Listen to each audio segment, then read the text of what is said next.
எத்தனை முறை என்னை அழைத்தாலும், எத்தனை முறை தேவைகளுக்காக என்னிடத்திலே வந்தாலும், எத்தனை முறை பாவ மன்னிப்புக்காக என்னிடத்திலே வந்தாலும் நான் உன்னை விரட்டுவதில்லை, உன்னை ஒதுக்குவதில்லை, நான் ஏற்றுக்கொள்கிறேன். நீ கேட்பதை நான் ஆசைப்படுகிறேன் அடியானே என்று அல்லாஹ் ரப்புல் ஆலமீன் சொல்கிறான்.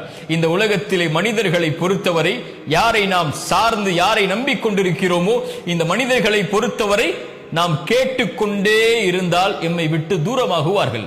ஆனால் ரப் அவனிடத்திலே கேட்க கேட்க கேட்க கேட்கதான் அவன் மிக அருகாமையில் எம்மிடத்திலே வருவான். அல்லாஹு அக்பர்.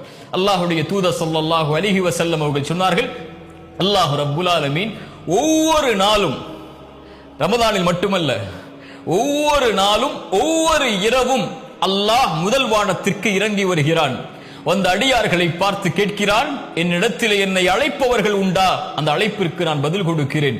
என்னிடத்திலே மன்னிப்பை தேடுபவர்கள் உண்டா? அந்த மன்னிப்பிற்கு, அந்த பாவங்களுக்கு நான் மன்னிப்பை வழங்குகிறேன் என்று அல்லாஹ் என் பிறப்பு என் இறப்பு வரும் வரை, இந்த உலகம் தொடங்கி இந்த உலகம் முடியும் வரை ஒவ்வொரு அடியானுக்கும் இந்த வாய்ப்பை அல்லாஹ் ரப்புல் ஆலமீன் ஒவ்வொரு இரவும், கவனத்தில் எடுங்கள், ஒவ்வொரு இரவும் அல்லாஹ் அழைக்கிறான்.